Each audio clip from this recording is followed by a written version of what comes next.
The Last of Us Part 2 released on the PlayStation 4 in June of 2020. Much like its predecessor, it is a third-person action-adventure game with some survival horror elements thrown in for good measure. Throughout the duration of the game, the player will find themselves exploring numerous settings as they scavenge for supplies, often while chatting with whichever side character is accompanying them at the time. Yo, check this out.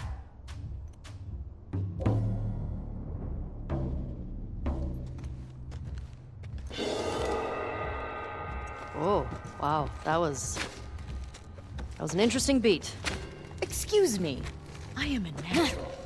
They'll find handwritten notes and other forms of environmental storytelling that will help flesh out the surrounding world, and they'll also watch some impeccably rendered cutscenes where the actors in question get to strut their stuff.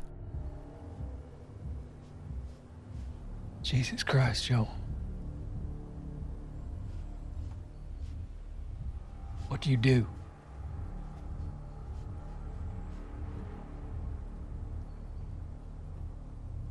I saved her. In addition to all that, players will likely engage in a lot of excessive violence.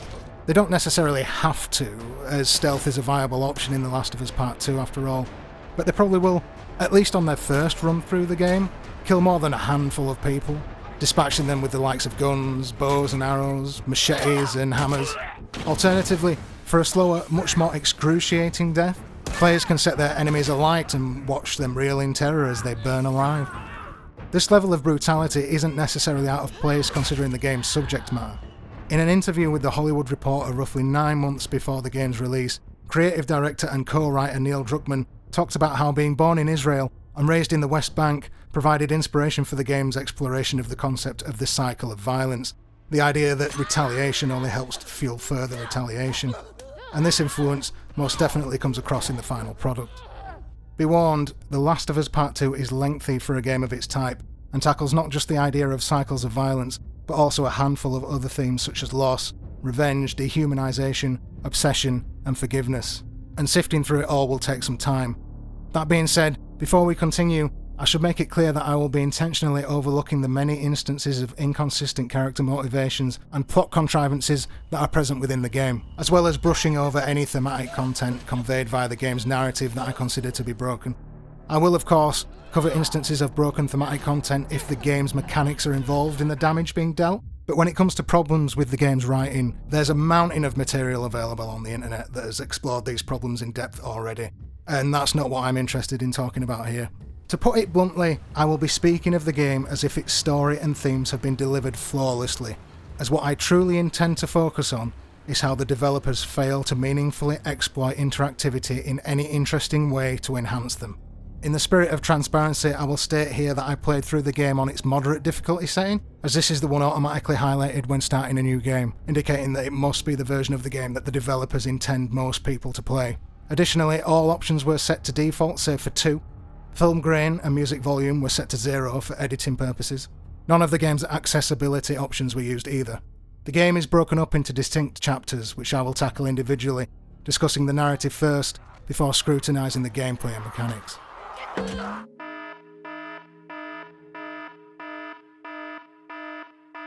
The Last of Us Part 2 opens with the character of Joel recounting the events at the end of the previous game, where he decided to save the life of Ellie, a young girl to whom he had become emotionally attached, and in turn prevented a supposed vaccine from being created that would theoretically help what remains of humanity get a better handle on the cordyceps infection that has spread throughout the world. To do this, Joel had to murder at least a few of the people involved in trying to bring the vaccine to fruition, and as far as he is aware, Ellie is none the wiser, as she was out cold while all this happened. Instead, Joel told her that the attempt to find a cure had been abandoned and that her immunity meant nothing, a lie that Ellie at least somewhat believed. His brother Tommy understands his motivation for doing this, of course, having been there when Joel's daughter was taken from him. He gets why Joel couldn't let that happen again, and says he will take the information to his grave. The pair ride back into Jackson, where they and Ellie and a whole bunch of other people now live in relative peace. Here Joel presents Ellie with a guitar, something he promised to teach her how to play during the events of the previous game, and also plays her a song, the lyrics of which may or may not hint at one of the game's underlying themes. Promise me that you won't laugh. I'll laugh. I won't. I'm trusting you.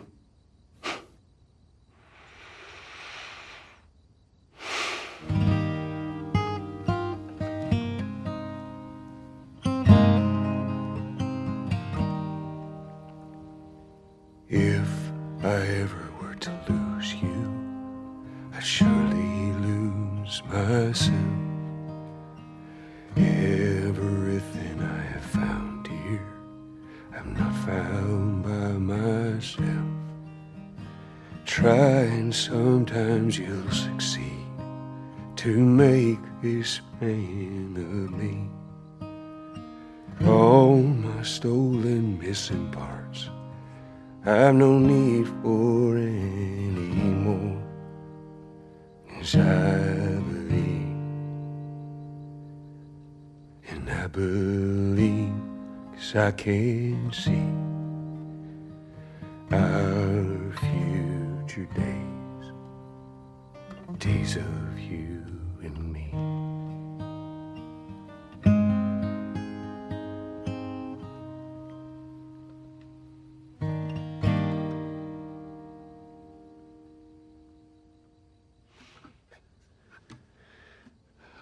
There you go. Well, that didn't suck. The scene ends with a light-hearted joke, and Joel leaves. There is little interactivity in this section, with the player being only somewhat in control of Joel. They navigate toward Jackson on horseback using the left analog stick and the corresponding shoulder button to increase their speed. As with most games of this type, the right analog stick moves the camera at the player's discretion. A message on screen tells the player to press the cross button to have the horse jump over obstacles. Remember that this is one of the player's first interactions with the game. I say this because it is instantaneously made to feel pointless. To clarify, if the player is holding down the shoulder button, the horse will automatically jump over obstacles without the player needing to press the cross button at all. One of the first things the game sees fit to do is hand the player a mechanic that they won't realistically ever have to use. We're only minutes into the game, and we already have our first clear indicator as to the bungled approach this game will take when dealing with interactivity. The only other interactive part of this opening section involves playing the guitar by selecting the designated chords with one of the analog sticks, and strumming by swiping across the controller's touchpad. The game highlights which chords the player needs to perform, and in doing so, the player will trigger the next cutscene, bringing the opening sequence to its conclusion. There is nothing of note here other than this guitar playing mechanic that will pop up a few more times throughout the game, so let's move on for now. 4 years pass and Ellie is now a contributing member of the Jackson community, helping out by going on patrols that assist with keeping the surrounding area safe and secure. She is welcomed by her friend Jessie, and the pair share some friendly banter about an altercation she had the night before with someone named Seth, and the fact that Ellie kissed Jessie's ex, Dina. She kissed me. It was just Dina being Dina. She didn't mean anything by it. I was talking about your fight with Seth. Wait, you kissed Dina? They meet up with Maria, the town's leader, who calls over the previously mentioned Seth so that he can apologise to Ellie. Look, last night I was drinking too much. Sure. I'm trying to say I'm sorry. I made you some sandwiches. Okay. She does not at least outwardly appear to forgive him. This is the first clue that forgiveness will play a key role in this story. Ellie's personality so far has been noticeably different from the previous games. She seems worn down and tired, and other characters around her reference a falling out she's had with Joel. Ellie dismisses these comments, suggesting that she and Joel are fine and that it's nothing worth discussing. Maria sends Jessie out to relieve Joel and Tommy, who had been sent out early due to numerous sightings of infected. Ellie partners up with Dina, and after casually assaulting some children, the two of them grab their horses and head out into the wilderness. The game then introduces us to another group of people taking refuge in a lodge on the outskirts of Jackson. One member of the group leads another outside because there is something they need to see.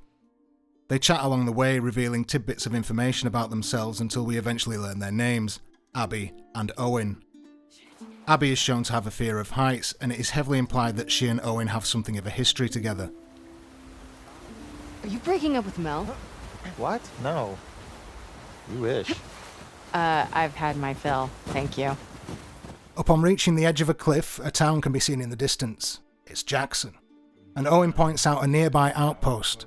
This group appears to be on the hunt for someone. The pair debate their next course of action until Owen is forced to admit that another group member, Mel, is pregnant. They have electricity, guns. It's a lot of people. We can figure it out. Okay. Assuming he's in there, how do we get to him? We can corner one of the patrols and get confirmation, and then, I don't know, maybe find a way to lure him out. Yeah, okay. I'm sure they'll be happy to offer that information up. Well, then we make them. You hear yourself? Okay, what do you want to do?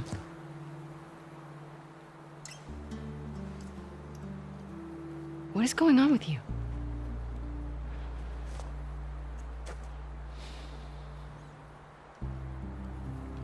Mel's pregnant. Oh. Okay. It's not just that, though. Should I say congrats? When everyone else sees this, they're gonna want to turn back. We can convince him, right?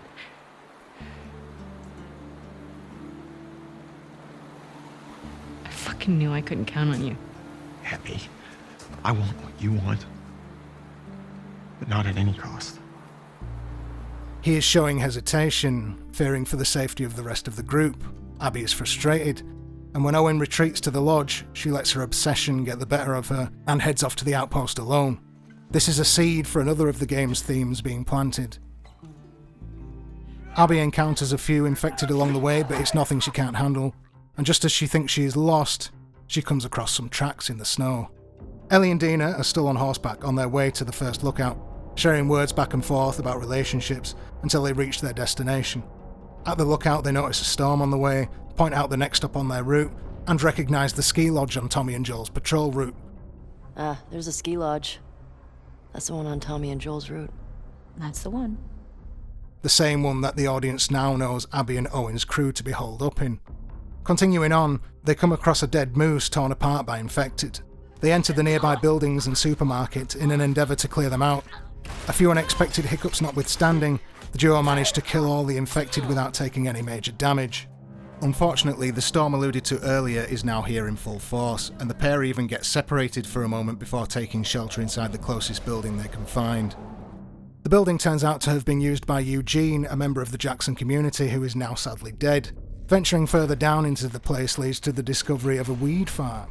Ellie and Dina are fortunate enough to find some unsullied stash and elect to spark some of it up. They share a joint and talk about last night's kiss. One thing leads to another, and the couple embrace. Back out in the blizzard, Abby is still following the tracks of the patrol, but is becoming overwhelmed by infected.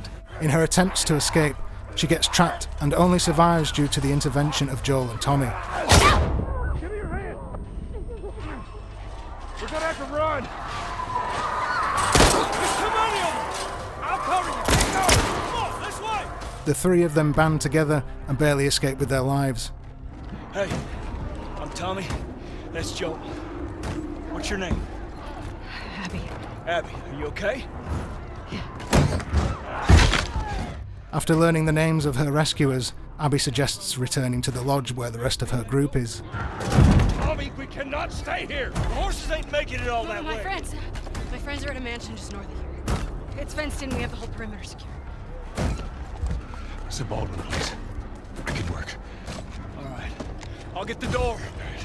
You ride with me. Come on. Come on!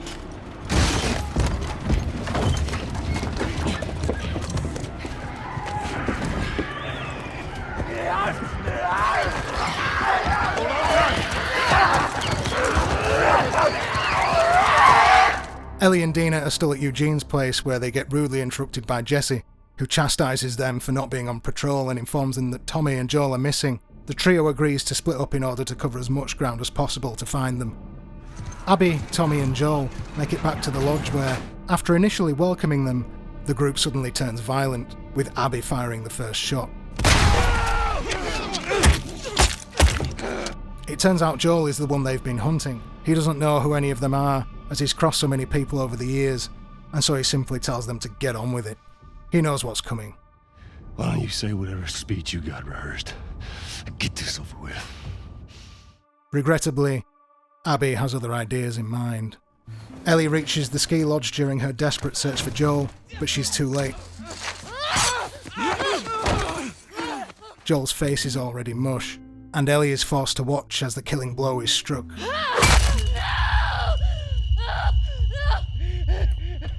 The group argues with each other in the background until one of them knocks Ellie out cold. Back at Jackson, Tommy visits Ellie, and they discuss what should happen next. Ellie wants justice. The perpetrators who murdered Joel need to pay.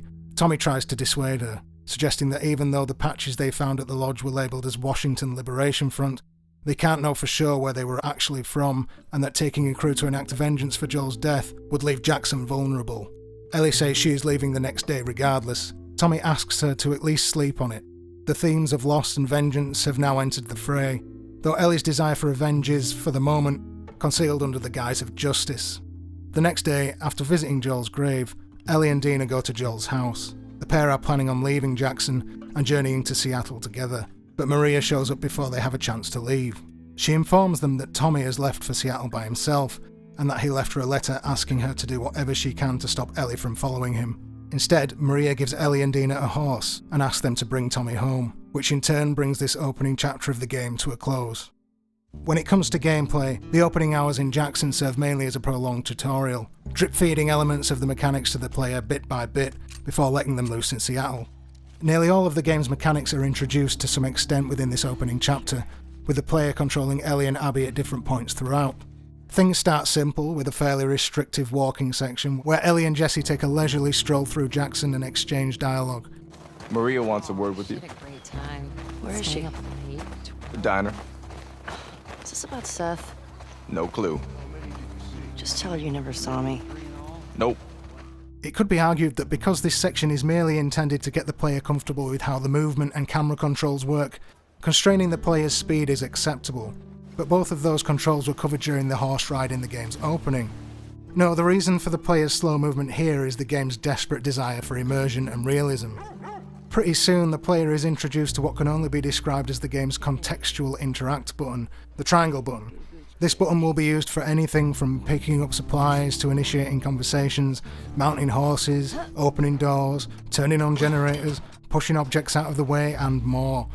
Unfortunately, in many scenarios, what it really becomes in The Last of Us Part 2 is a confirmation button that the player needs to press in order for the game to continue.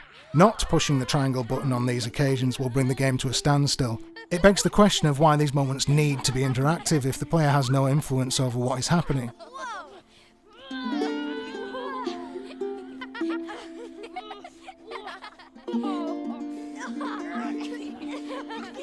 Needing to push the triangle button to keep the game moving seems incredibly redundant and indicates the developer's thought process regarding interactive storytelling. Yes, the interact buttons in Brothers are also somewhat contextual, but there are a few key differences. Firstly, none of the interactable objects or NPCs in Brothers are highlighted by an obnoxious floating triangle button. These objects are intentionally designed to be recognisable to players as interactive elements within the game's world. Interacting with them is often just the initial step in a sequence that may require players to maintain a button hold while using the analog sticks to navigate the titular characters through various obstacles. In The Last of Us Part 2, the entire town of Jackson will wait patiently until Ellie mounts her horse, even if the player walks back through it. At this point, the charade of the bustling town evaporates and one can actually notice how unalive the whole place feels.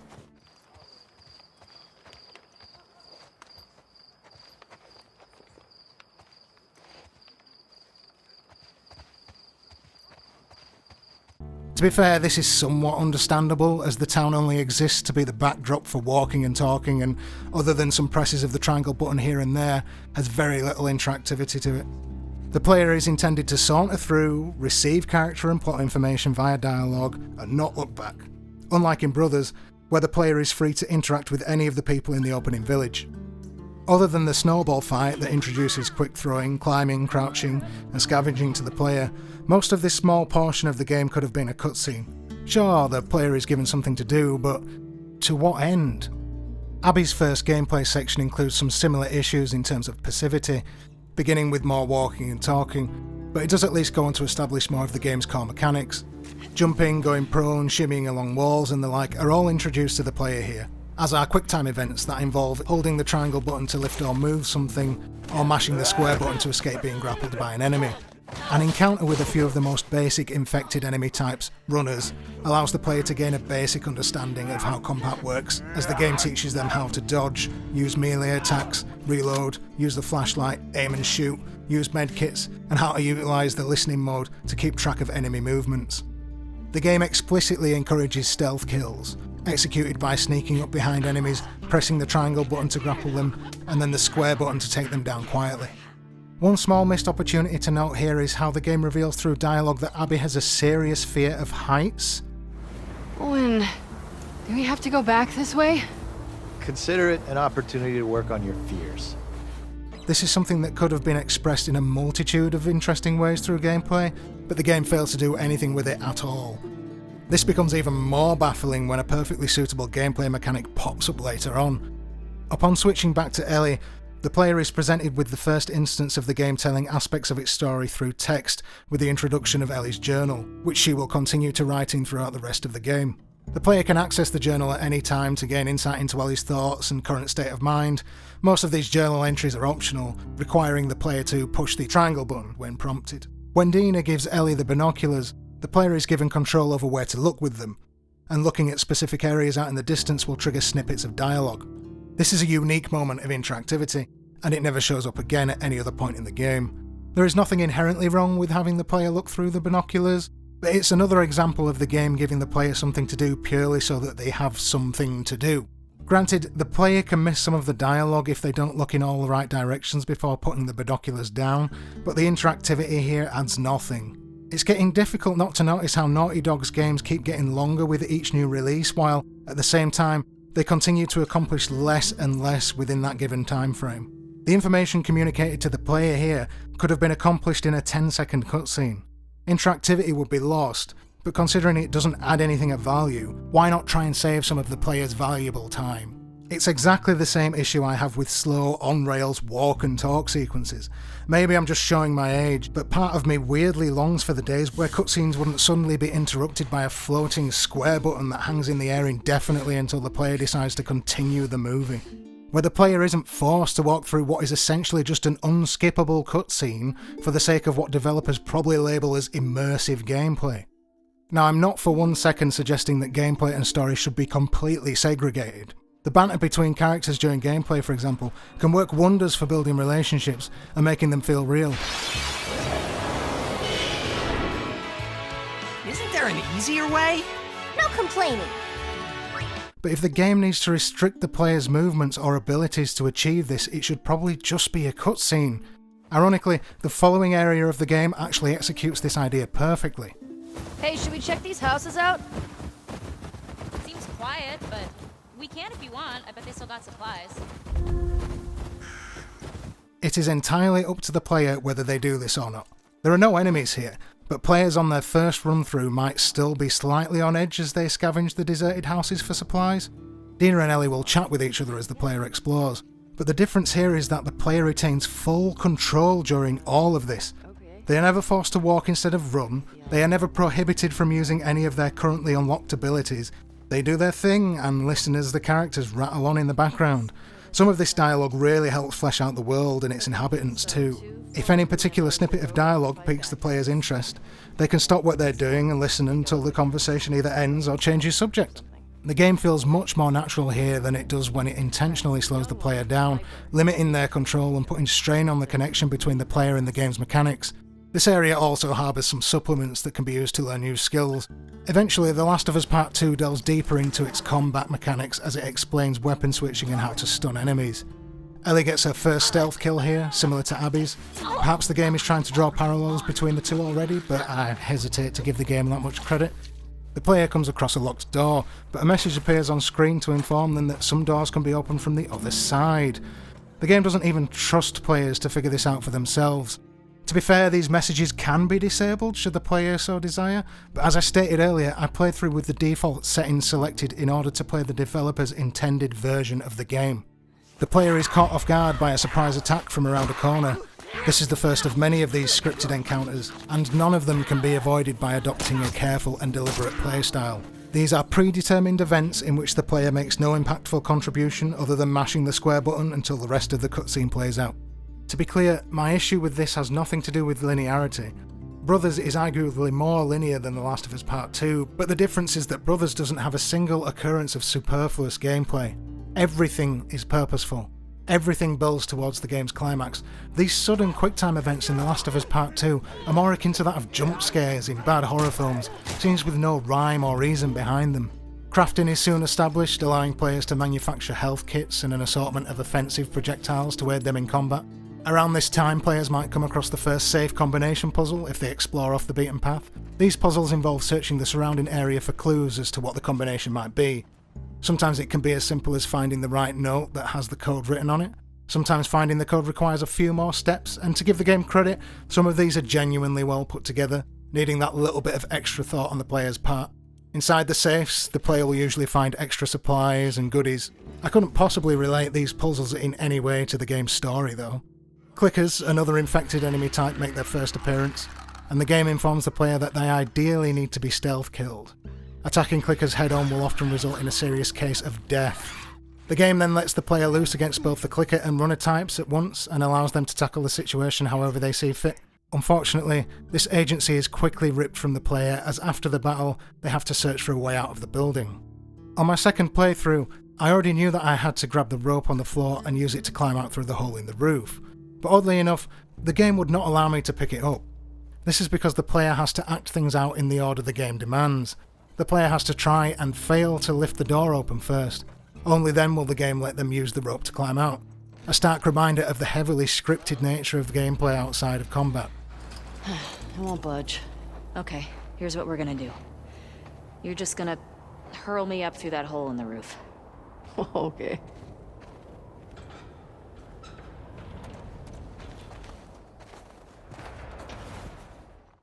Again, the problem here is not the railroading per se, but that the developers for some reason think it incredibly important that the player tries to open the door before being able to pick up the rope.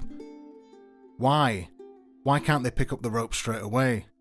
This is just one more example of the interactivity being so bottlenecked to the point of me questioning why it exists as gameplay and not a cutscene. A short tutorial is given on how to use the rope, and it only appears a few more times in the game.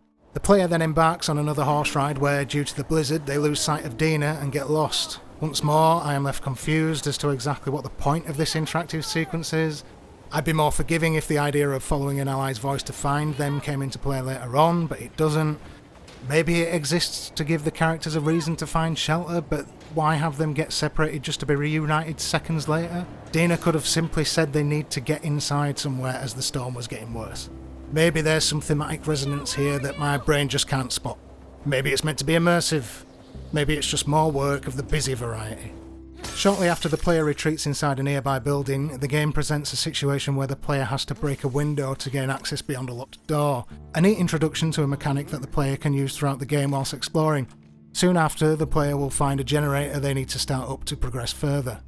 This is easily done by completing a small minigame that involves pushing the triangle button at the correct time. Oops. This minigame appears at a handful of moments throughout the game, and much like the save combinations, I am unable to read anything deeper into it other than the game giving the player something to do. Starting up the generator reveals the game's first workbench, where players can upgrade their weapons should they have scavenged enough materials. Much like supplements, multiple playthroughs will be necessary to fully upgrade every weapon. Both these aspects of the game serve to give the player some sense of progression, the feeling of getting more powerful as they venture further into the game. Whether this is accomplished or not will vary from player to player. Switching back to Abby throws us into the game's first set piece, one of Naughty Dog's signature run in the right direction or die gameplay sequences. The player quickly becomes acquainted with melee weapons and their durability shortly before being thrown into their first encounter with a horde. Here, countless infected throw themselves at the player, who must fight them off for a designated length of time or until they are all defeated. In this case, the player must hold off the horde until they are presented with a chance to escape. The game's opening in Jackson concludes with the player taking control of Ellie as she rushes to find Joel. There are no enemies around, and all the player needs to do is move forward, vaulting over fences and squeezing through tight spaces until they reach Joel and trigger the next cutscene. Following Joel's death, the player is dropped into another heavily restricted walk and talk sequence that lasts for the remainder of the chapter. It could be argued that at least here, after Joel's death, the idea that Ellie might be unable to move at speed due to her emotional state, regardless of how hard the player pushes forward on the analog stick, regardless of how often they press the shoulder button to try and sprint, is the game exploiting interactivity in a way that allows the player to feel the emotional weight that now lies upon her shoulders. Unfortunately, there are too many other moments where the game restricts movement like this, often because running at full speed would look goofy, and the game, in these specific moments, wants to be taken seriously. The time spent in Joel's house walking around and using the triangle button to inspect objects and make journal entries feels like another missed opportunity. The game is trying so hard to evoke a feeling of loss by having them slowly walk through Joel's house, but the player has never actually been here before. Imagine if they had. Imagine if the player had been here numerous times, and each time they would inspect some new objects that Joel would comment on. Oh, look at those talons. That is a velociraptor. Actually, it's a Deinonychus. Pretty sure these are velociraptors. Imagine reaching this moment, inspecting those same objects, and hearing nothing but silence.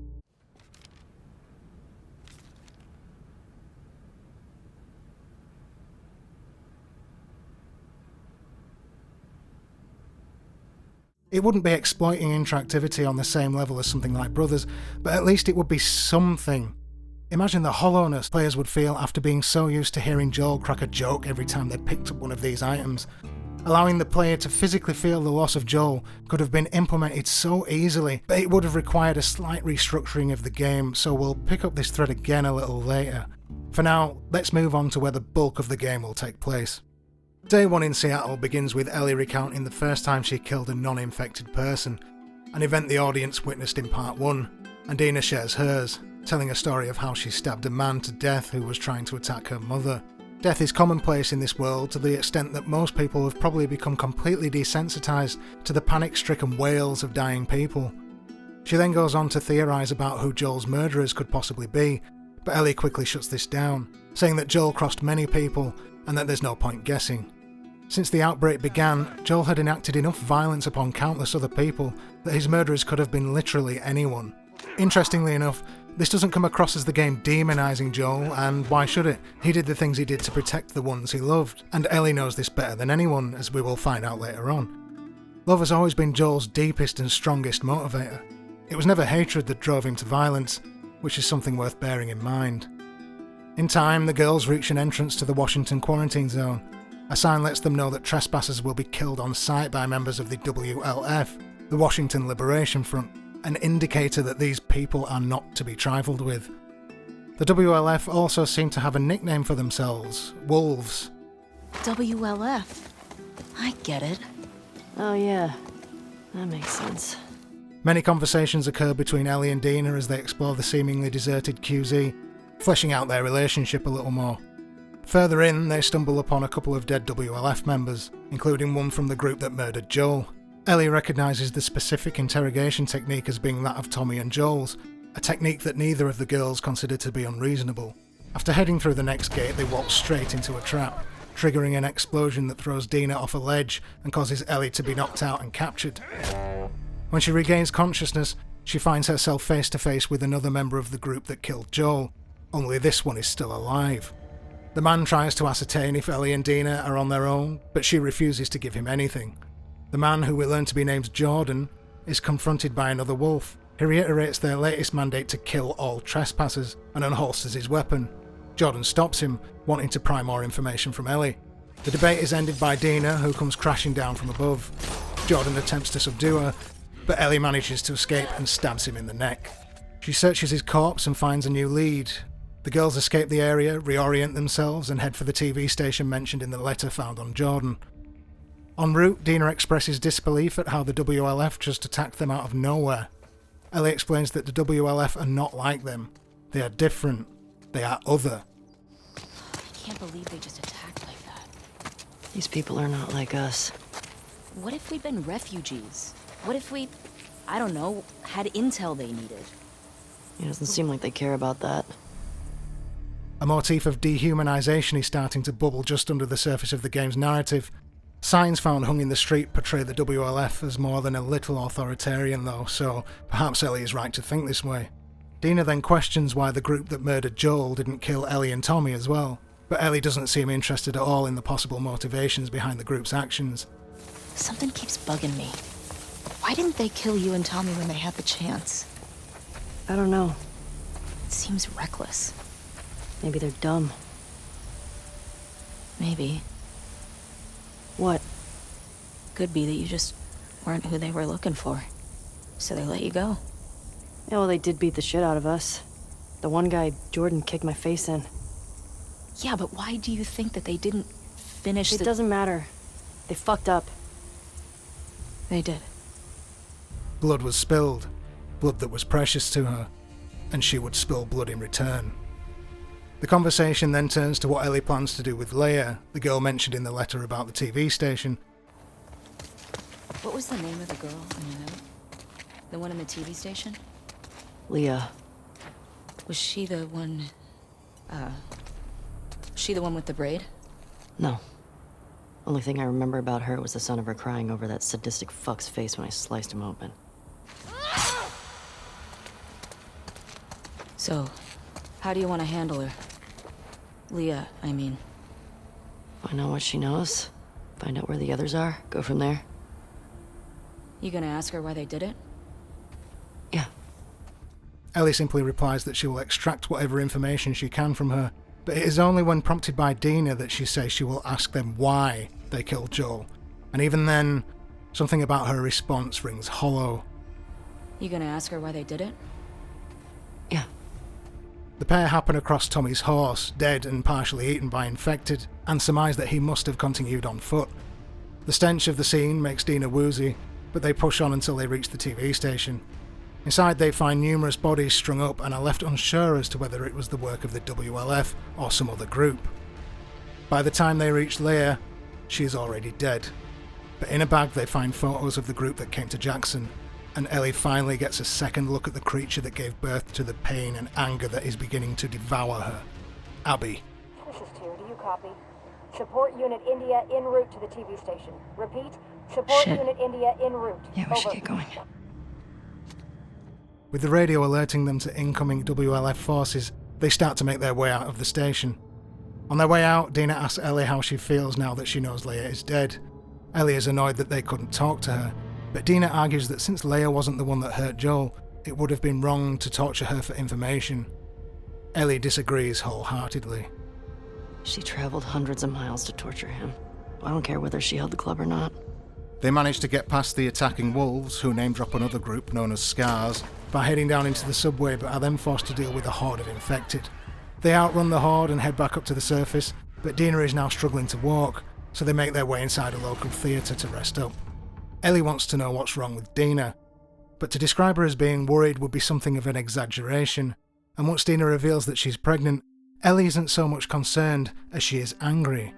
All Dina is going to do now is slow her down. Ellie's quest for vengeance is currently outweighing her feelings for Dina. Ellie leaves to secure the area and, presumably, to calm down. She gets the electricity back up and running, and conveniently stumbles across a guitar while exploring the building. She performs a quick rendition of the song Joel sang her at the start of the game, and the first day in Seattle comes to an end.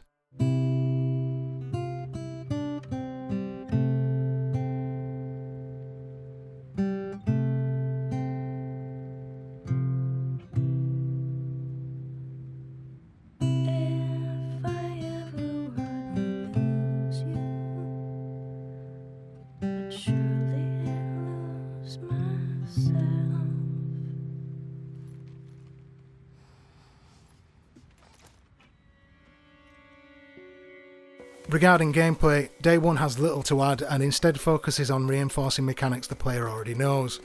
After reaching the quarantine zone on horseback, the player has to climb up and over the wall to open the gate from the other side. During this climb, the player is required to keep Ellie balanced as they manoeuvre her along a narrow crossing. An on-screen message informs the player that pressing the left analog stick appropriately will prevent Ellie from falling.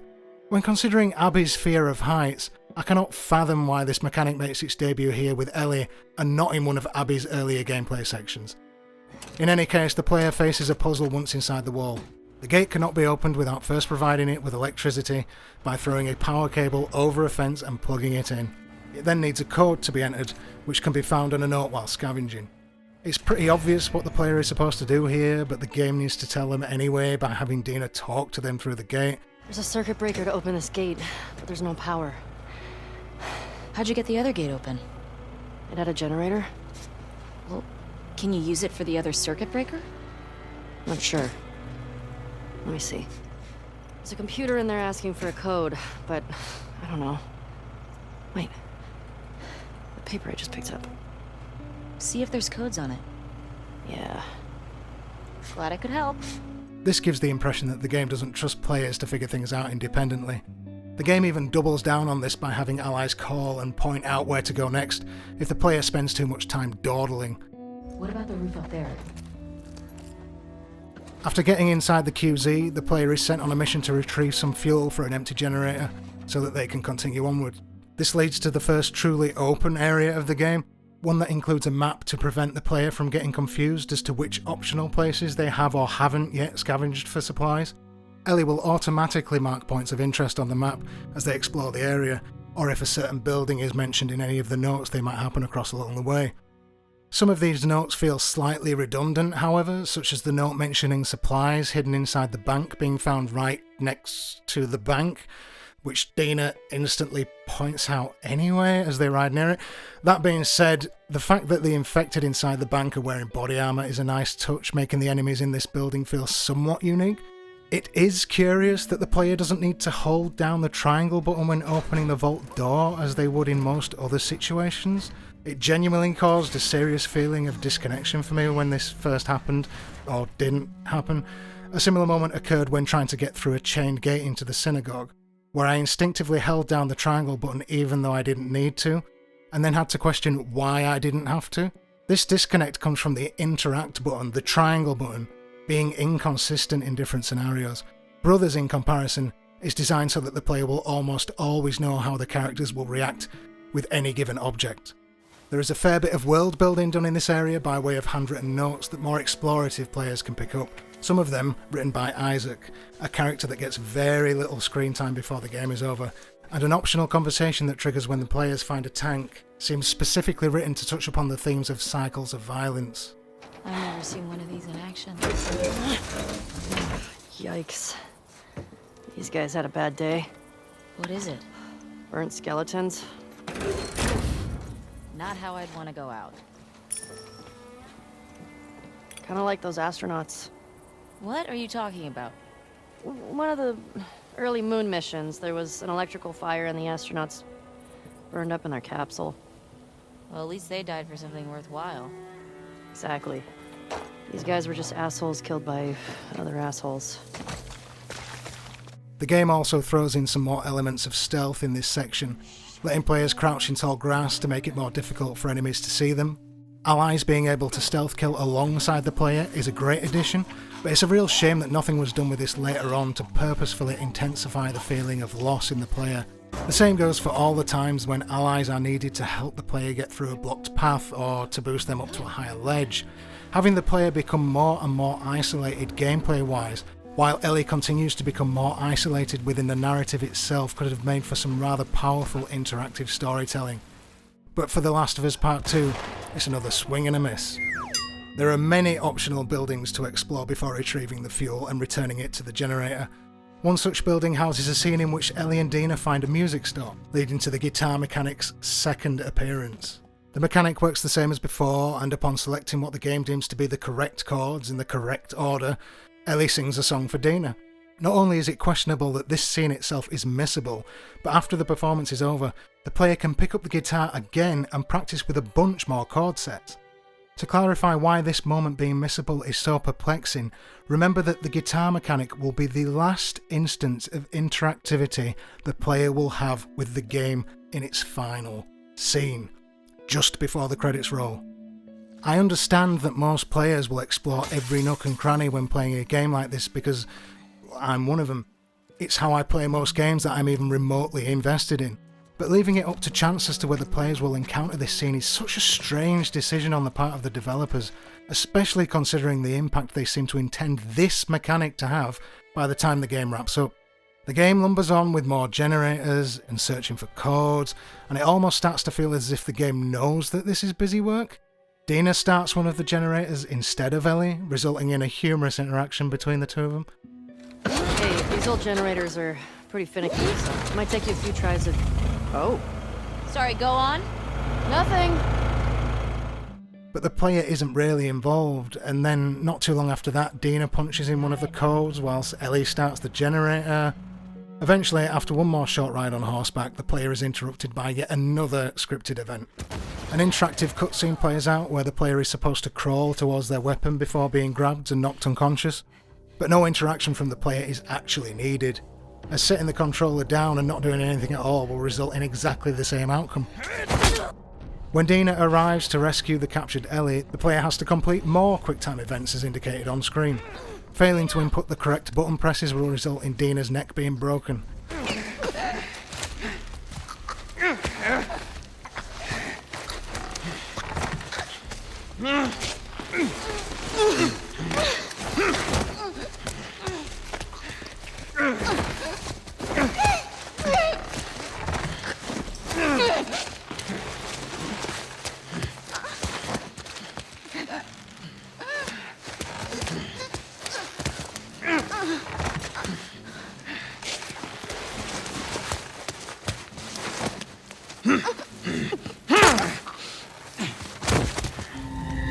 The player has no agency during this interactive cutscene. They simply need to do what the game tells them to do, in the order it tells them to do it. Otherwise they fail, and everything resets to roughly 30 seconds earlier. The game's core mechanics aren't even at play here, in what is portrayed as a very dramatic moment. Completing the correct button presses leads to the player's first encounter with non-infected enemies and, of course, the infamous name-calling mechanic.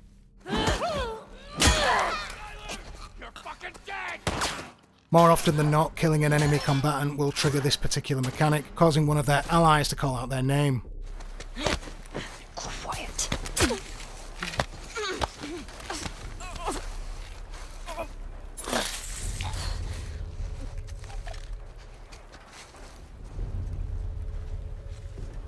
Kathy? Answer me. This can be quite striking the first few times it happens.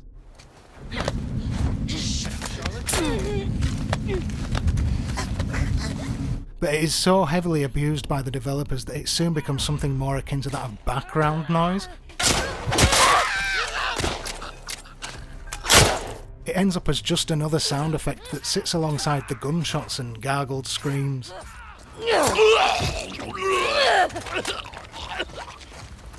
The mechanic itself is a neat idea and an attempt to get the player to think about the lives they are taking, to make the countless number of people slaughtered by the player feel somewhat real, and to bring the theme of dehumanization to the front of their mind. But it is triggered so often that it loses all impact before the first day in Seattle is over. Not only that, but this particular mechanic also unintentionally undercuts the game's story later on, but we'll explore that more thoroughly once we get there. The combat itself is perfectly fine. Human enemies make for a different fight when compared to infected, being able to flank and take cover. It keeps things fresh, and the moment-to-moment gameplay is fun enough.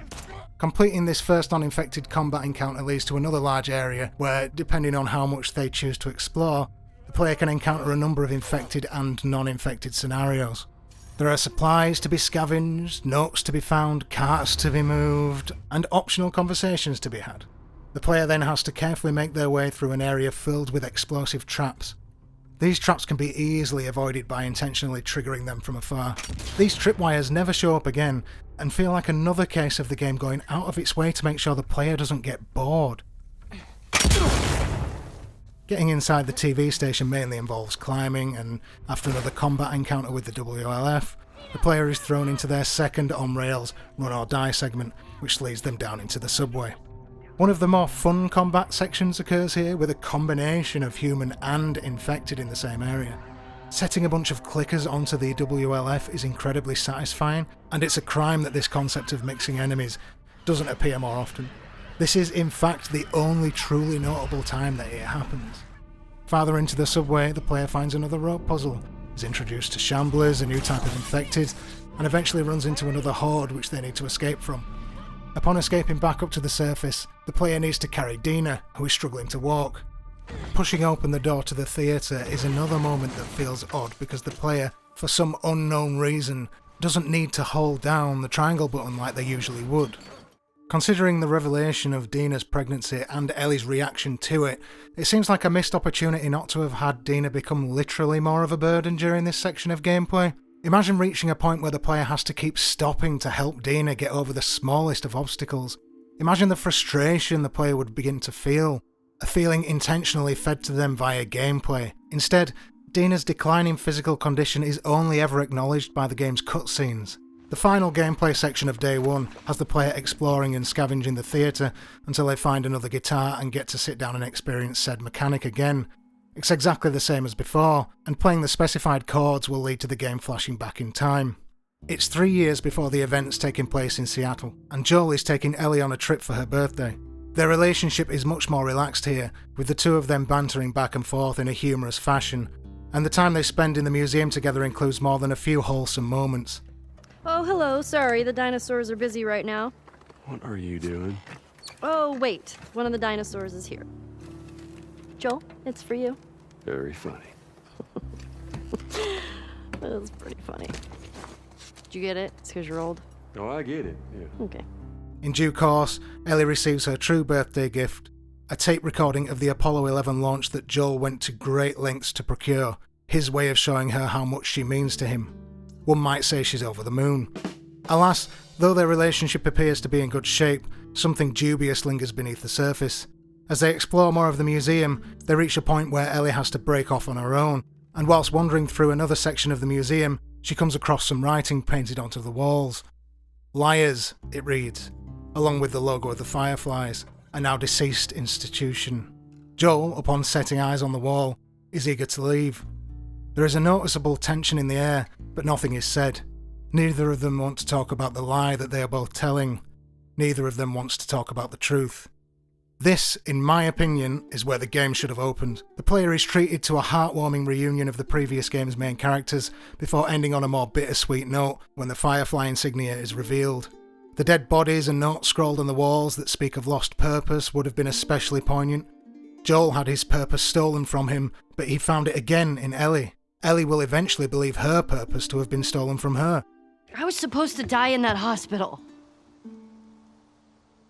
My life would have fucking mattered. But perhaps she can also find it in someone else someday. They could then head back to Jackson, where Joel meets up with Tommy. The incident at the museum prompting Joel to tell him the truth about what actually happened with the Fireflies. Also, take into account the level of mechanical storytelling the game could have set up here if events were to play out in a more chronological order. The level designers could have purposely set up a number of scenarios where the player needs Joel to help them either open a door or reach somewhere higher up, something the player can't physically do by themselves. The game could go out of its way to make Joel an indispensable asset to the player, an asset that they would long for should it ever be taken away from them. Imagine how things would feel when going on patrol with Dina in Jackson, and how, dependable as she might be, she just can't open those heavy doors like Joel could. Then contrast that further with the idea I suggested earlier about Dina becoming even more unhelpful during the first day in Seattle, through no fault of her own. The icing on the cake would be reaching the second day in Seattle, where the player might experience some conflicting feelings about being on their own. It would be the first time the player is truly alone gameplay-wise since Joel's death, yet they might also feel a sense of freedom due to not having to worry about Dina. The general gameplay within the flashback is more of the same. The walking and talking work well enough for the mood the game is trying to convey, though the game's issues with interactivity still linger. Pushing Joel into the river is another example of pressing the triangle button to continue the game.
Looks like...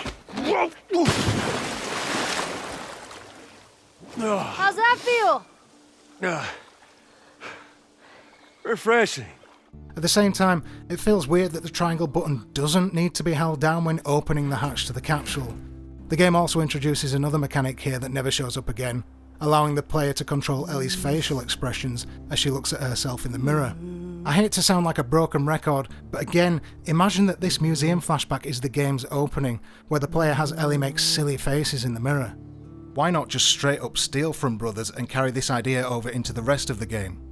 There's a mirror in Ellie's bathroom during the opening in Jackson. Given what we come to learn about Ellie's mental state at this point in the story, and assuming events have occurred chronologically, imagine the same facial expression gameplay popping up here too. The player can look in the mirror, move Ellie's head with the left stick, and have her make facial expressions using the right.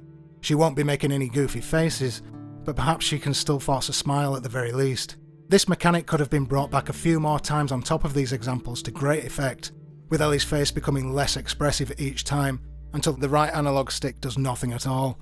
Instead, we get the guitar. The second day in Seattle opens with Ellie waking up in the theatre. She finds Dina upstairs where she's been using the radio to keep tabs on the WLF, though she hasn't heard anything about Abby. The two of them reconcile, brushing off Ellie's truculent reaction to Dina's pregnancy, and when word comes on the radio of a trespasser, they assume it must be Tommy and get ready to head out after him. Unfortunately, Dina is in no shape to run through the streets of Seattle, so Ellie tells her to hang back and keep tracking Tommy on the radio. After wading through countless wolves and infected, Ellie suddenly finds herself caught off guard by a familiar face. Turns out Jesse has followed them all the way to Seattle. Their reunion is short-lived, however, as they need to focus on getting out of WLF territory as soon as possible. Together they hijack a truck and, after ploughing through a bunch more wolves and infected, escape into a nearby river. Luckily neither of them kicked the bucket, but things are starting to get a little too close for comfort. When they return to the theatre, Dina is happy to see Jesse, but Ellie simply wanders off to be alone. This first half of Day 2 is full to the brim with gameplay. A short and sweet opening allows players to practice the guitar before finding and talking to Dina. The game then drops the player into a relatively open area with no enemies, where they are free to scavenge and upgrade weapons before venturing into more dangerous territory. Alas, despite the introduction of dogs and wider combat arenas that challenge stealth-oriented players, the game's design still includes monotonous tasks, such as dragging carts to access areas that should realistically be reachable by jumping or climbing, along with more optional safes to unlock, though there are some elements that deserve to be praised. Amidst this gameplay, the story is enriched by scattered notes detailing the tale of Boris, an archer consumed by a desire for revenge against the WLF. The notes go on to explain how his retaliation against them only led to further violence and death, nudging one of the game's themes ever closer into the foreground. The player actually encounters Boris in his garage, though he has by this time gotten infected and the player is forced to kill him. Interestingly enough, Ellie claims the man's bow for herself, literally carrying on his legacy of vengeance against the WLF, though only players who had found and read the notes will be aware of this. It's an excellent example of efficient storytelling that accomplishes both world and theme building at the same time.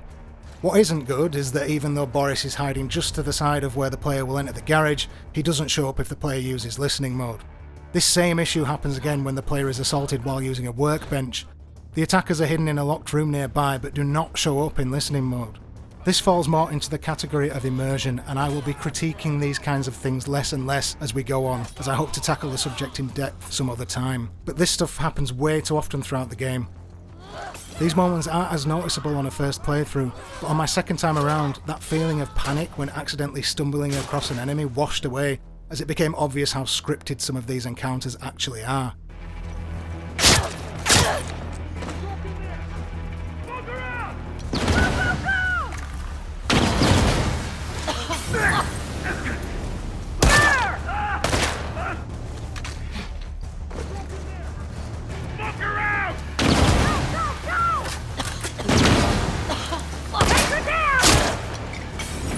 Look out!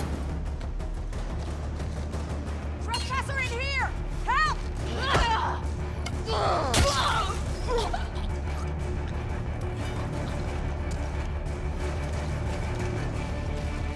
Trespasser in here!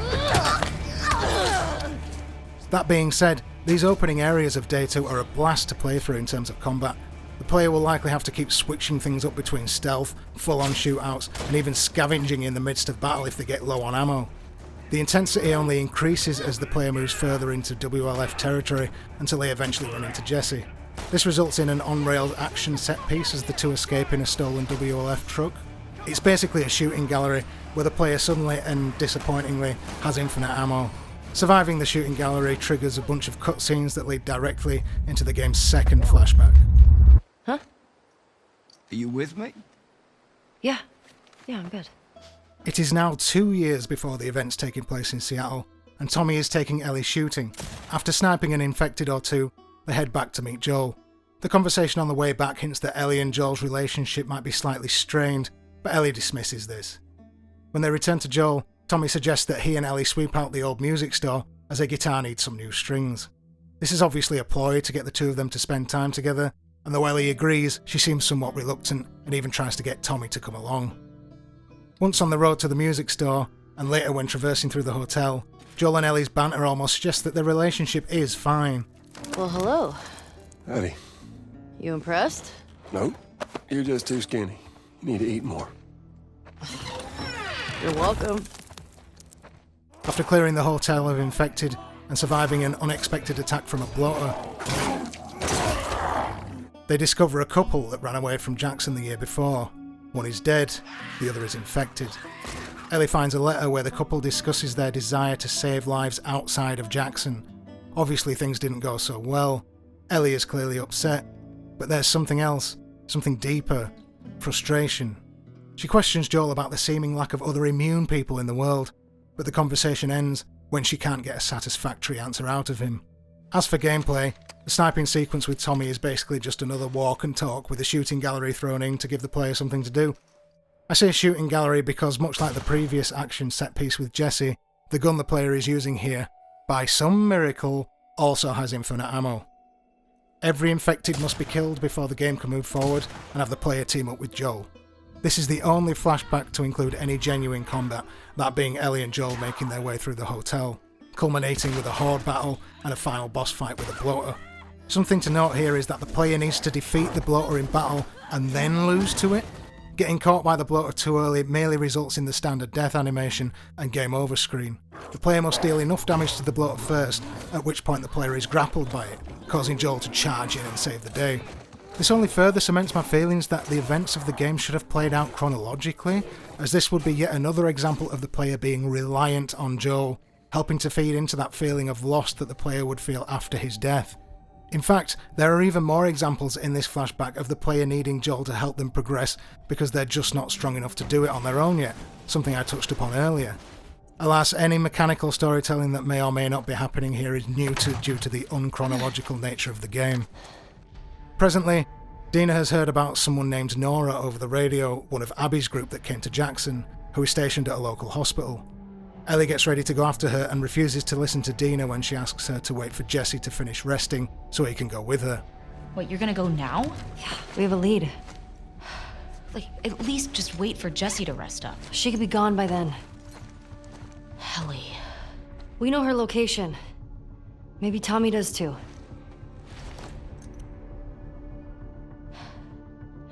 What? Nothing. Good. She has become so obsessed with finding Abby that she is flippantly disregarding the advice of her closest friends. On the way to the hospital, Ellie cuts through a park where she is ambushed by strangers and takes an arrow to the shoulder. It is plain to see that these people are not part of the WLF. They even refer to Ellie as a wolf. Straggler! Get the wolf! She quickly surmises that they must be the scars that the WLF were shouting about back at the TV station. She powers through the scars, desperate to reach Nora, and manages to enter the hospital unseen. Ellie holds up a lone wolf for information on Nora and gets what she needs, but when the wolf tries to strike back, Ellie ends up killing her. Ellie moves up through the hospital until she locates Nora, though not before learning that Abby was recently there too. She questions Nora about Abby's whereabouts, but Nora doesn't give anything up, and even points out that they were merciful enough to leave Ellie alive in a futile attempt to calm her down. Ellie doesn't care, and resorts to violence when Nora attempts to sully Joel's name. Nora sprints off and Ellie gives chase until they both end up tumbling down into a spore-infested building area. This doesn't matter to Ellie, as she is immune, but it is something of a death sentence for Nora. Upon seeing Ellie casually breathe in the spores around them, Nora figures out who she really is. It appears Nora used to be a Firefly and recognises Ellie as the girl with some sort of immunity to the cordyceps infection. Ellie now has enough information to put two and two together and deduce the possible motivations behind the group that murdered Joel. But none of that matters to Ellie now, and when Nora once again denies Ellie the information she wants, she beats it out of her. The game treats this as a pivotal moment for Ellie, a point of no return, an inference that she may have gone too far in the name of vengeance. Take note of the blood-red lighting that the scene is bathed in. Even Dina and Jesse are visibly perturbed by Ellie's demeanour when she returns to the theatre. Still, she gets the information she needs regarding Abby's location, and that's all that matters. The following scene shows the physical and mental toll this quest for revenge is taking on Ellie. Her relentless fixation on Abby is significantly impairing her judgment and guiding her decision-making, often at the cost of the well-being of those closest to her. In the wake of losing Joel, Ellie risks losing herself entirely. However, amidst the chaos, she harbours fears of losing Dina, foreshadowing events that will culminate later in the game. The gameplay for this portion leaves the player to go it alone as they venture over to the hospital to find Nora, with Jesse recovering back at the theatre. Other than the player's first encounter with the scars and some interesting notes, there is nothing much to discuss here regarding general gameplay. The notes in question tie the WLF and scars together, pointing out the extremist nature of both parties. The scars have a shoot-on-sight policy just like the Wolves, and, in a note from Isaac, leader of the WLF, the player learns that the Wolves have zero tolerance when it comes to desertion. The scars have a similar policy for deserters, labelling them as apostates before hanging them. Scar territory is creepy and tense. While tactically informative to keen-eared players, the whistling they use to communicate can be unsettling and alarming. The name-calling mechanic triggers for the scars as well as the WLF, but by this point it's lost any edge it once had. The gameplay loops are the same, which isn't a big problem because the moment-to-moment gameplay is still fairly entertaining. It just isn't saying anything interesting. Why do the developers want the player to push and pull another cart? Why do they want the player to spend time finding the code to another locked safe? To skip ahead, why do they want the player to engage with the engine starting mechanic when first getting into a boat, but not when they hop back in every other time after that? None of this makes any sense. Games do not sprout out of the earth at random. They are deliberately created. They are designed by people who, at least in the case of The Last of Us Part 2, are trying to tell a very specific story. A game's mechanics are the way they are because the developers conclude that said mechanics are the most appropriate for the particular story they are trying to tell. At least that's the way a story-driven game's mechanics should be designed. At the risk of sounding hyperbolic, I'd argue that no such thought was put into the game mechanics of The Last of Us Part 2, and that the gameplay exists as it does for one reason only. The gameplay of The Last of Us Part 2 is the way that it is, because it is a sequel to The Last of Us. I won't dwell on this for too long, as I plan on covering this topic in much greater detail later, but suffice it to say, video game sequels are often terrified of change. When The Last of Us was first released on the PlayStation 3 back in 2013, anyone who hadn't seen any of the trailers or gameplay showcases could have been forgiven for assuming that the gameplay would be somewhat similar to that of Naughty Dog's previous outing, Uncharted 3, Drake's Deception. In truth, The Last of Us played nothing like any of the Uncharted games because it wouldn't have made any sense for the story it was trying to tell. It was a game about purpose, about finding something to fight for. Granted, it never reached the heights of something like Brothers in terms of telling its story through its mechanics, but the gameplay was at least chosen to be the way it was. The core gameplay of The Last of Us Part 2, on the other hand, is pretty much the same as Part 1, just with some added bells and whistles.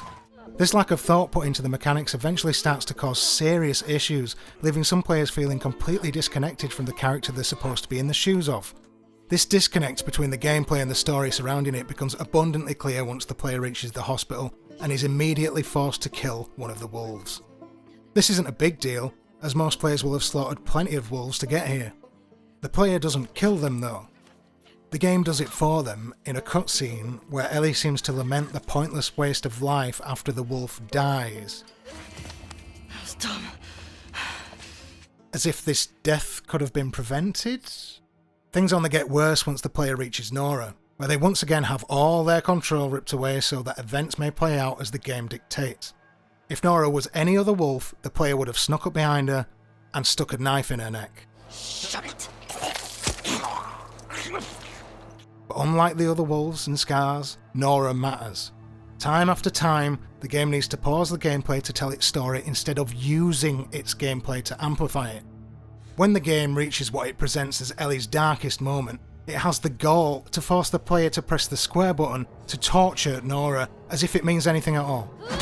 The player isn't doing anything here other than pushing a confirmation button so the cutscene can continue playing. And the scenes that follow paint Ellie as having suffered some serious mental anguish due to her actions. The fact that she seems so broken after the scene with Nora is actually kind of bizarre, considering the player has likely beaten quite a few people to death with crowbars already.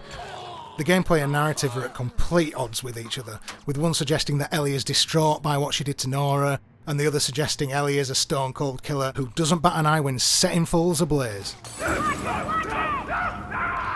The very next gameplay section after the upcoming flashback has everything go back to normal as the player, alongside Jesse, goes about killing a bunch of wolves, showing little to no remorse as they do so. I find it utterly bewildering that in a game where much of the thematic content explores the idea of dehumanization, the game literally dehumanizes its own enemy combatants. It only acknowledges the deaths of wolves in cutscenes, namely Abby's friends. Characters in cutscenes are real people that have souls. They're important. They matter. Wolves in gameplay don't mean shit, and can go rot in the fucking gutter. Makes the whole enemy name-calling thing seem almost laughable, doesn't it? The game flashes back 2 years earlier to when Ellie ventured to St. Mary's Hospital in Salt Lake City, where she and Joel had fought so hard to reach all those years ago. She explores the deserted building, eventually happening upon the room where she was to be operated on. Here she finds a tape recording. The truth she has always suspected is, at long last, dragged out into the open. Hearing Joel admit to what he did breaks her. Though she also participated in the lie to some extent, she feels utterly betrayed by Joel, and there is no hint of forgiveness in the air. She agrees to return to Jackson, but tells Joel that their relationship is over. There is a negligible amount of gameplay during this flashback. The player only has control for a minute or so at the most, and other than finding a note in which somebody swears revenge on the people that wronged them, there is nothing of importance here. In what the game frames as a pivotal moment of the story, it eschews interactivity in favour of high-quality, beautifully rendered cutscenes. Day 3 in Seattle begins with a conversation between Ellie and Jesse. They discuss Dina's pregnancy, and Jesse, being of sound mind, immediately talks of returning to Jackson so she can receive proper care. Ellie is supposedly worried about Tommy and perhaps shows some guilt that him being out here is her fault, though, much like some earlier moments in the game, her performance here rings false. But I can't just leave Tommy. He's out here because of me. Maybe you could take her back.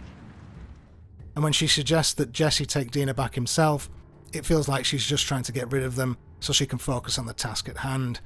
Ellie only has one goal now: killing Abby. A goal she has, at least internally, resolved to achieve no matter the cost. Jesse agrees to retrieve Tommy with her before they all return to Jackson together. While making their way through the streets, Jesse gets Ellie to confirm that she's ready to leave once they make contact with Tommy, and even questions whether going after the people that killed Joel is a good idea in the first place, considering they may simply retaliate again, further reinforcing the motifs of vengeance and its cyclical nature. You ever worried they're gonna come back to Jackson after us?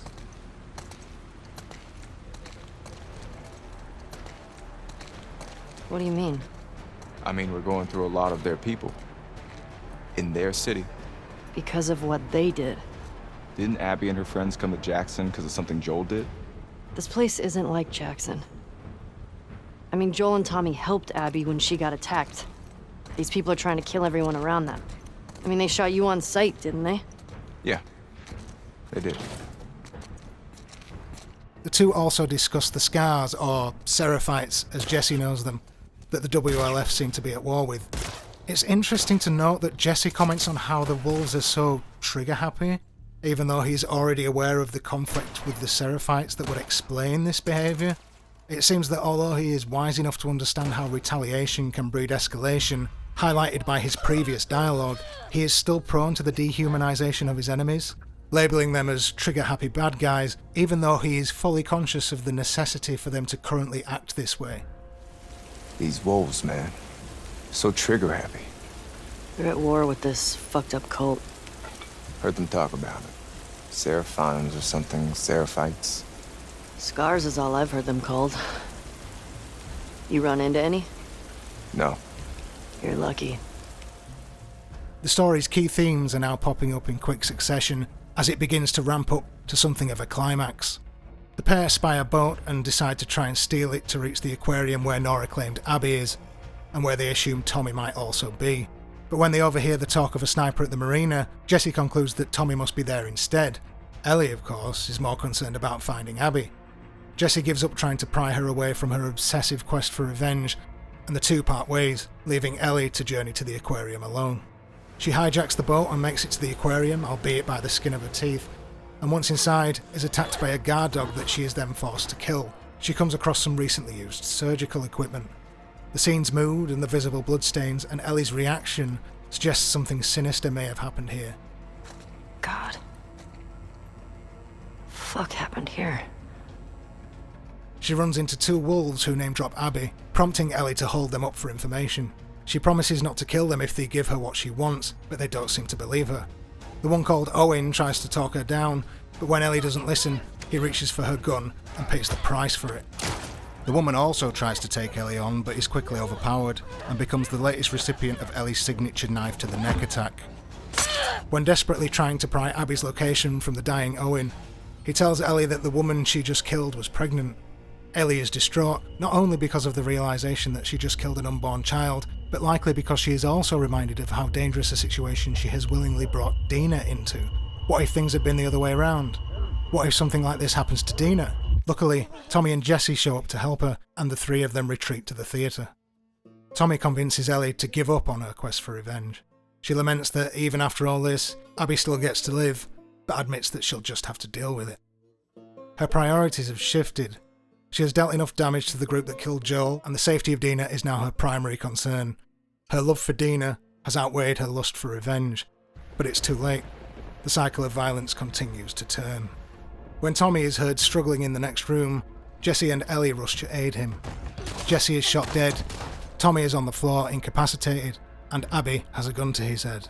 Having realised that more violence is not the answer, not wanting to continue this cycle of hatred and retaliation any longer, Ellie does something rather unexpected. She surrenders. She claims to understand Abby's motivations for killing Joel, and offers herself up in exchange for her friends' lives. Unfortunately, she doesn't understand Abby at all, and neither, for that matter, does the audience, and thus, the game reaches its midpoint, where everything is reversed and recontextualized. As it turns out, Abby is in fact the daughter of the surgeon that was about to perform surgery on Ellie at the end of part 1, when Joel bursts into the room and kills him. We are now given Abby's perspective of these events, and watch as she collapses, grief-stricken, over her father's dead body, and come to understand her true motivation for tracking down Joel at the start of the game. The other members of her group may have been seeking retribution for destroying any chance at crafting a vaccine, but it was much more personal for Abby. Her main drive for finding Joel was to enact brutal vengeance upon him for taking her father away from her. This in turn caused Ellie to seek out Abby to enact brutal vengeance upon her for murdering Joel. The theme of cyclical violence is now clear as day. Retaliation only breeds further retaliation. This entire section is the game's attempt to humanise Abby in the eyes of the player, whereas up until now, she had existed as something less than that, an almost formless representation of Ellie's grief that she and the player could focus their vengeance upon. Having the player directly control Abby is an interesting way to explore the theme of dehumanisation via interactivity.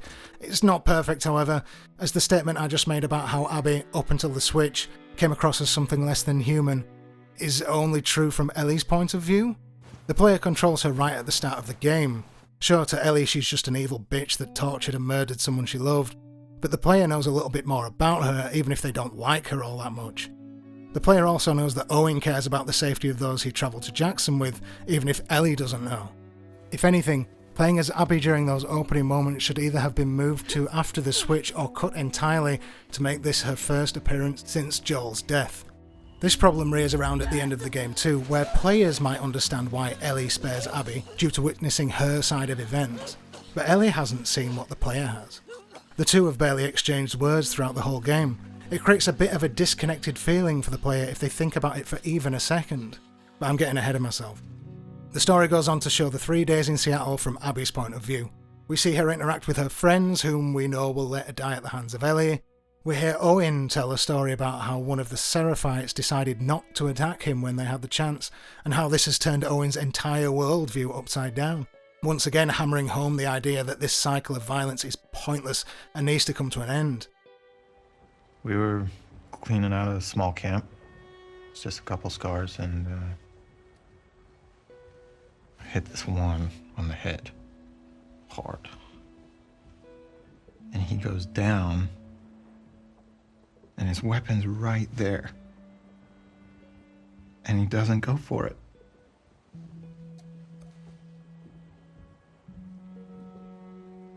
Instead, he turns to me. And he's old and tired. He was just ready.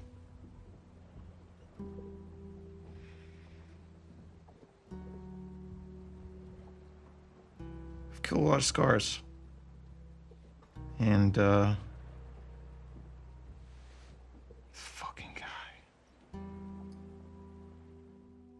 This in turn prompts Abby to go on a journey all of her own, where she learns to stop dehumanizing her enemies, even befriending some Seraphites who help her understand aspects of their culture that, it turns out, she knew absolutely nothing about.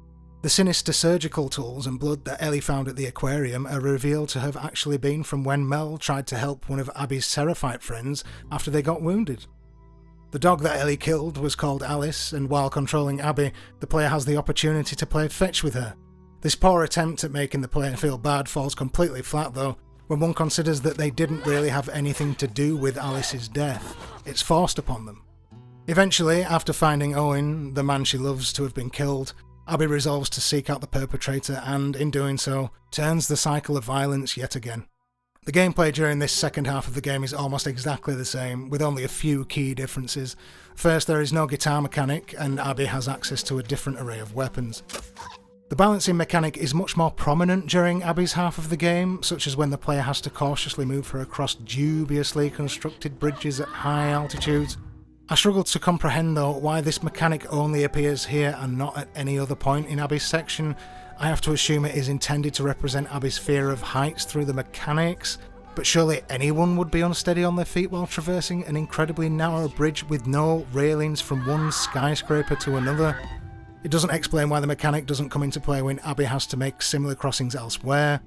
It also, as mentioned earlier, shows up in Ellie's half of the game, meaning the mechanic isn't even strictly tied to Abby and her fear of heights, which is astounding. Now, I've seen some people comment on how the switch from Ellie to Abby is the game's masterstroke, and even make questionable statements, such as claiming that this story could only be told in the form of a video game. Not only is a statement like this totally untrue, the fact that one can just watch the game's cutscenes and still grasp everything it is trying to say proves this, but I consider it to be a frustratingly reductive manner in which to think about interactive narratives. We shouldn't be asking whether or not a story can only be told as a game. We should be analysing and identifying exactly how a game uses interactivity to enhance the story that it's trying to tell and expand upon those techniques when developing future games. The sad truth is that The Last of Us Part 2 really doesn't exploit interactivity in any interesting way at all. When desperately trying to reach the aquarium by boat, the player finds their path blocked. All they need to do is pull a chain to raise the shutter in front of them, but the chain is blocked. The player must take a short detour through the building to unblock the chain.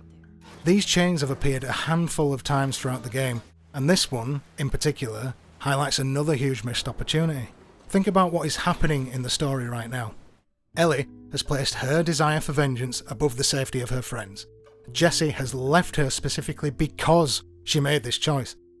Now think about how the player would feel if these chains had always required 2 people to operate them. Think about how the player would feel when they try to pull the chain, assuming it isn't actually blocked, and they simply can't do it on their own.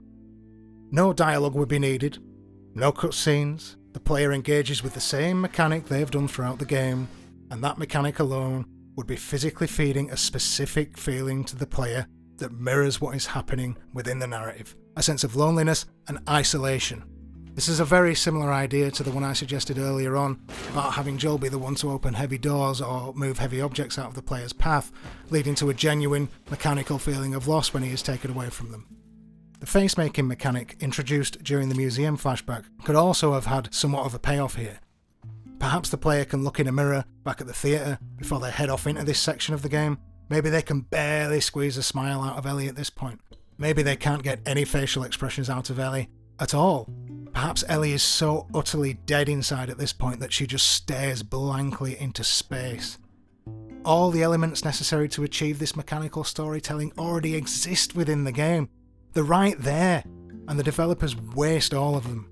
Towards the end, after completing Abby's half of the game, the player is finally thrown into the one-on-one grudge match back at the theatre that was teased before the big switch, only this time they're playing as Abby. This is the moment the entire game has been building up to. This is the final confrontation. Both parties have learned not to dehumanise their enemies. Both parties are aware of the cycle of retaliation and how violence just keeps it turning. So how does the player bring an end to this final showdown? You guessed it, with more excessive violence.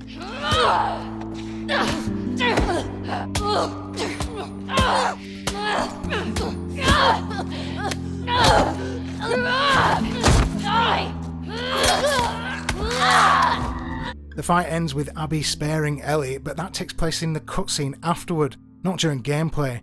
This, in my opinion, is where the game completely squanders its potential to do something special.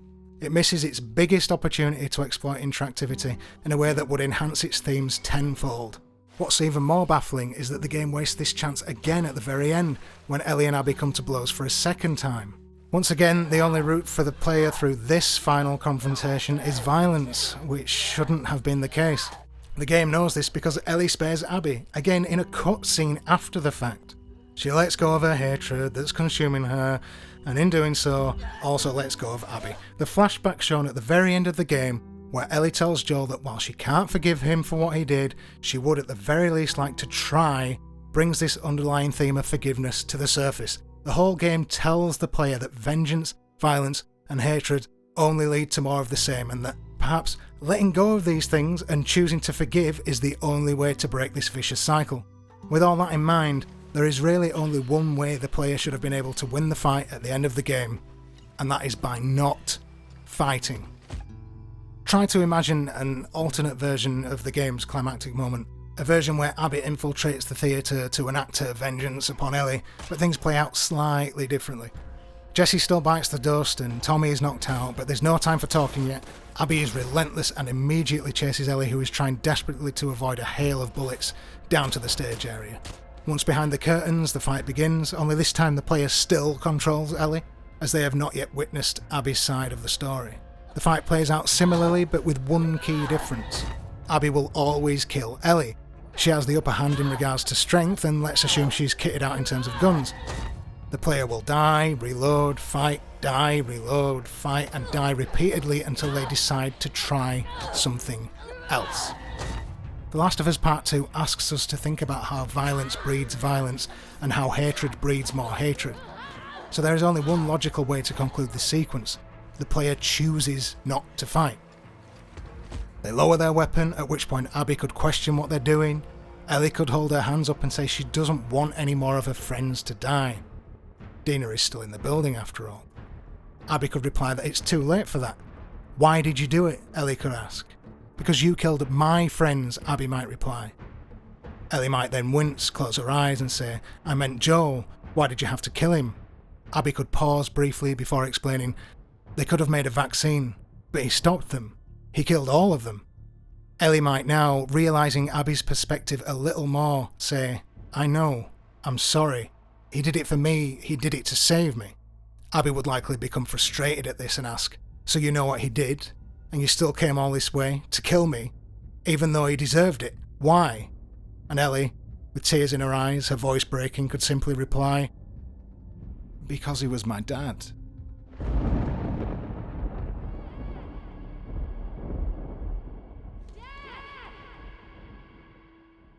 These words would trigger something in Abby, and the player would now be given her perspective on events as the two of them finally put down their weapons and talk.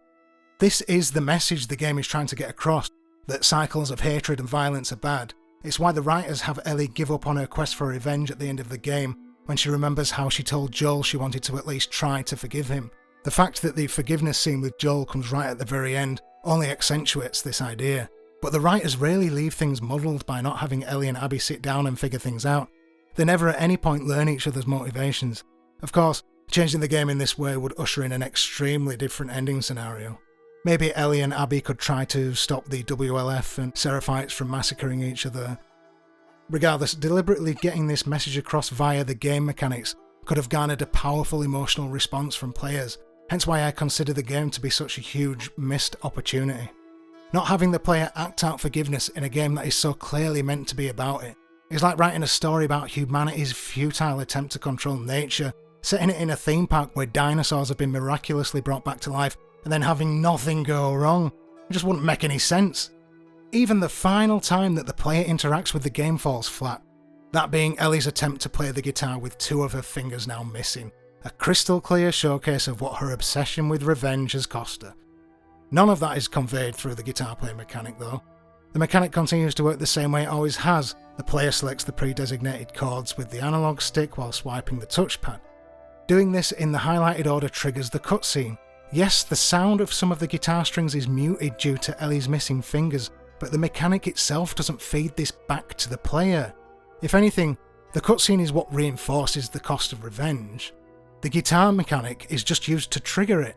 This would have been a great opportunity to implement a mechanic for the guitar that, much like in Brothers, could have had elements removed from it to signify the loss of Ellie's fingers in a way that the player could physically experience through the controller. But that would require the developers to think of the game's mechanics and story as one and the same. Unfortunately, with each new release, it appears Naughty Dog and many other AAA developers seem less and less interested in interactive storytelling in general. Go ahead and remove the stunning graphics, the superb animations and environments, the performances of the actors, and everything else until all that's left is the gameplay.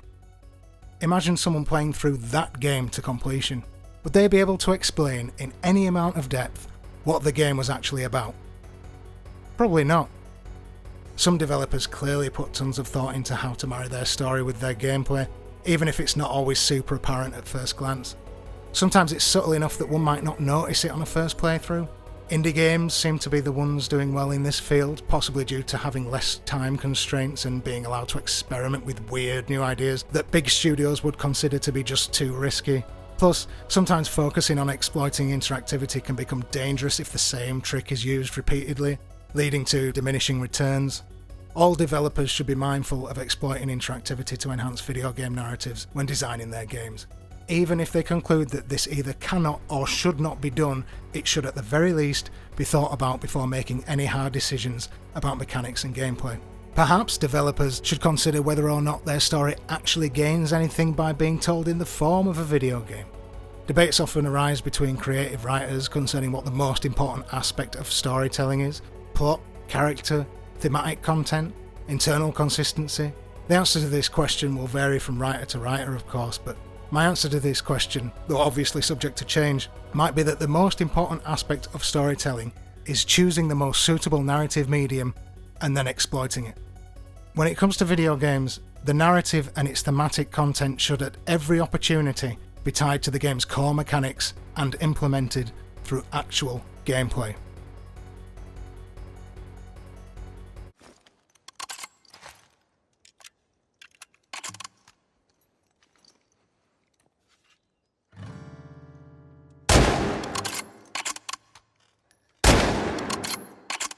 This lookout suddenly fascinating? I'm just making sure I have everything. Mm-hmm.